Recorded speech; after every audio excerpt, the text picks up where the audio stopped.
loin de Dinard, Saint-Lunaire est une élégante station balnéaire possédant 2 belles plages.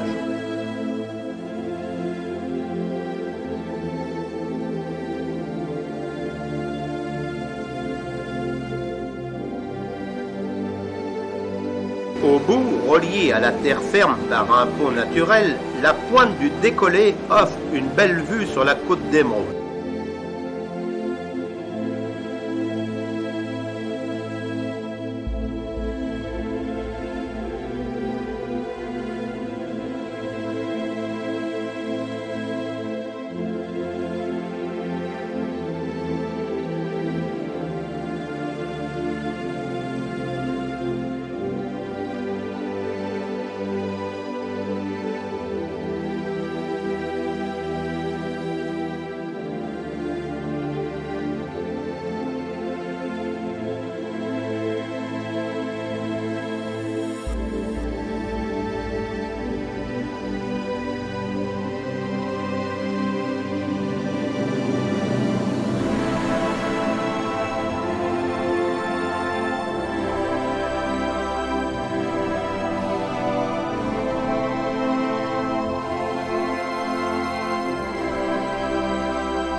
De la pointe du Chevet à Saint-Jacques-sur-Mer, on aperçoit l'île Ibienne et Satou. Puis on arrive sur la baie d'Arguenon, où les pêcheurs récoltent leurs moules de bouchon.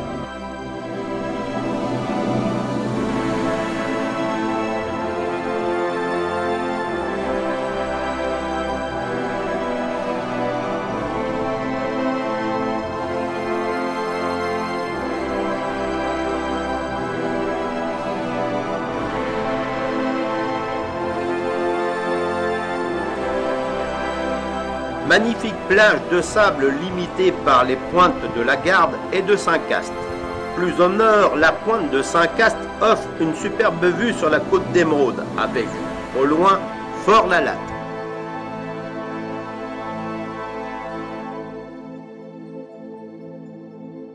Ce château, construit au XIIIe et XIVe siècle par les Goyon-Matignon, a conservé son aspect féodal et occupe un site très pittoresque, immortalisé sur de nombreux guides et cartes postales de la Bretagne, ainsi qu'au cinéma avec le film Les Vikings avec Kirk Douglas et Tony Curtis en 1958.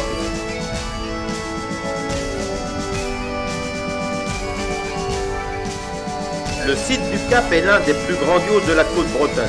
Le phare comporte une lampe de 3 kW et sa portée est de 120 km par temps plein. Après une montée de 145 marches, la récompense, un panorama époustouflant sur la côte d'Émeraude.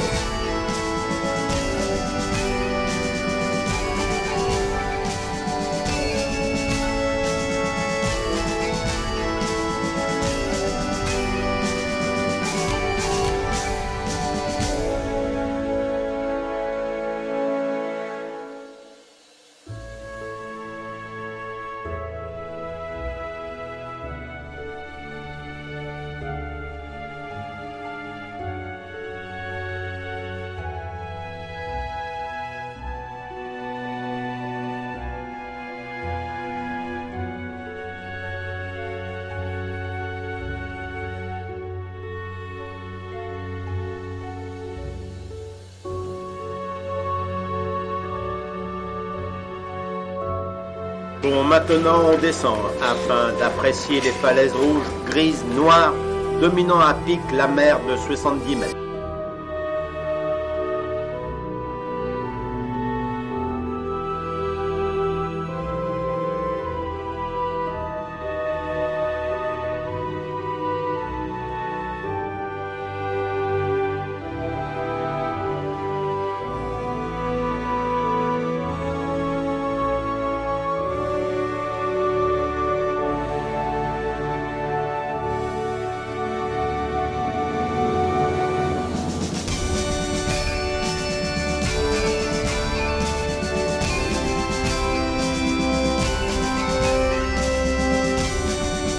Et toujours de magnifiques plages avant d'arriver au Cap Vert.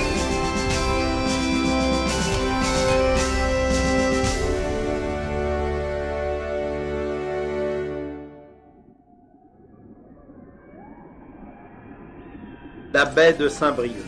C'est l'une des 3 plus grandes baies de la côte nord.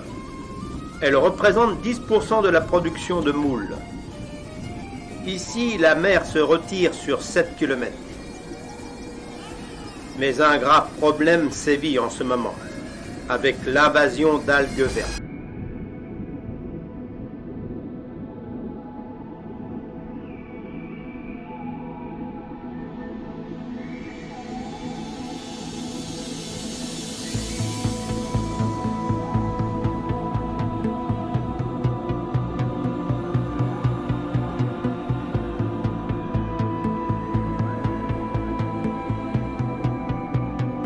Port-Even, célèbre à Pierre Loti, qui y découvrit les principaux personnages de Mon frère Yves et bien sûr de Pêcheurs d'Islande.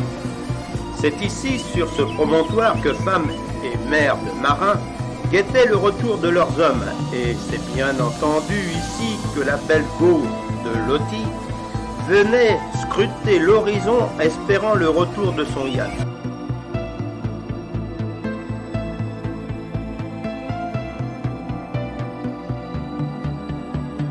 C'est à la pointe de l'arc ouest, située à 6 km au nord de Paimpol, que l'embarquement pour l'île de Bréhat s'effectue. Pittoresque promontoire d'où l'on bénéficie d'une vue remarquable sur l'archipel et ses îlots. L'endroit fut particulièrement apprécié des savants. Pasteur, Frédéric et Irène Joliot-Curie y venaient souvent.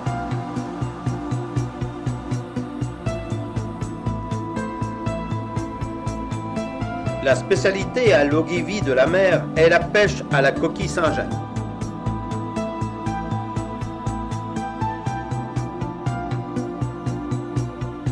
Le sillon de Talbert est une géomorphologie originale du littoral.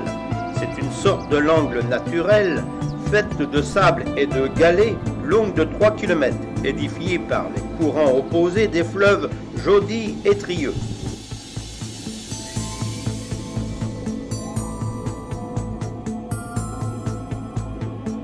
À Tréguier, la cathédrale Saint-Tuc-Duel est l'une des plus belles cathédrales bretonnes. 3 tours reposent sur le transept. Celle du sud, dominée par une flèche ajourée du XVIIIe siècle, s'élevant à 63 mètres.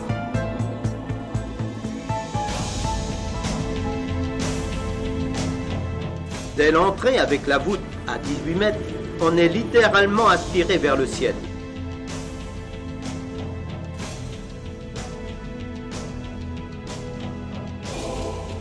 L'intérieur fait irrésistiblement penser à Chartres.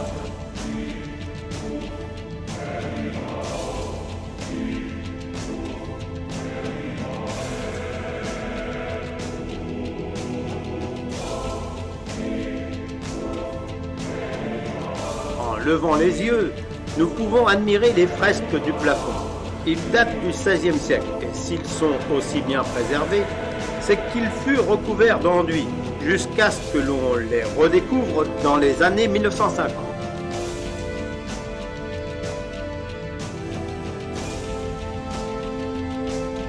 C'est aussi une des plus belles villes de Bretagne, avec ses maisons à pans de bois et surtout nobles demeures en granit.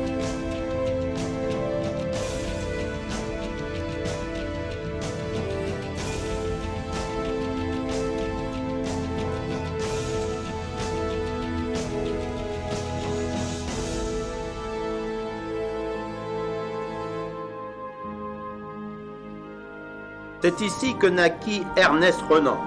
Renan habita les 15 premières années de sa vie dans cette maison et y revint toujours pour les vacances.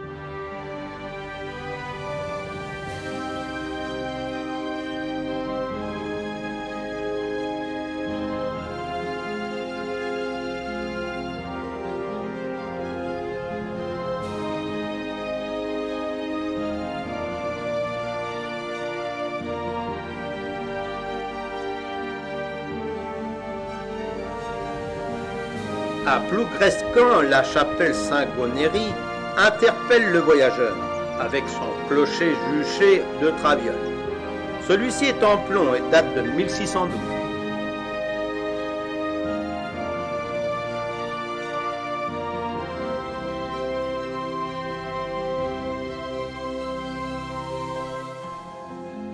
Une autre curiosité, cette adorable demeure coincée entre deux rochers et posée sur son îlot.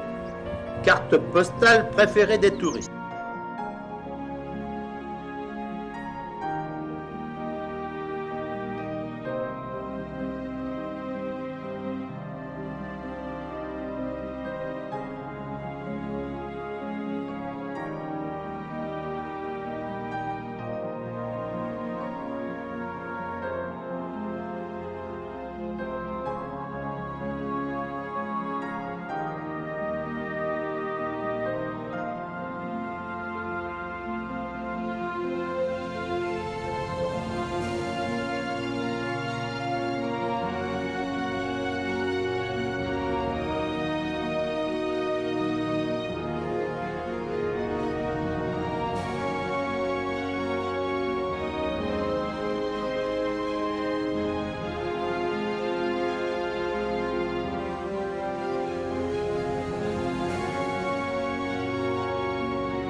À Port-Blanc, plusieurs plages, et au milieu, gros rochers avec un petit oratoire.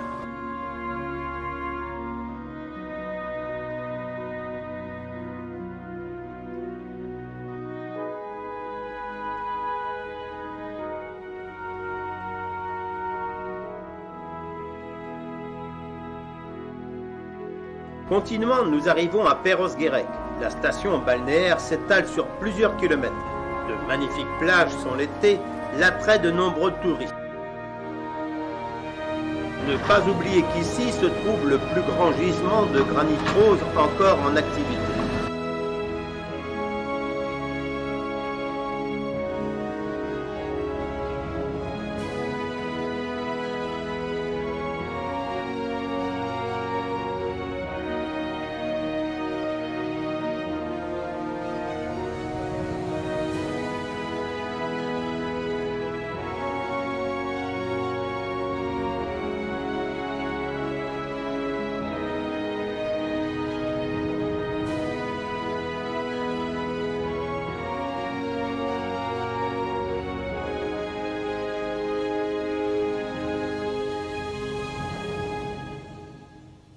N'hésitez pas de mettre un pouce si vous aimez sur mes vidéos. Ça me fera plaisir. Allez, au revoir.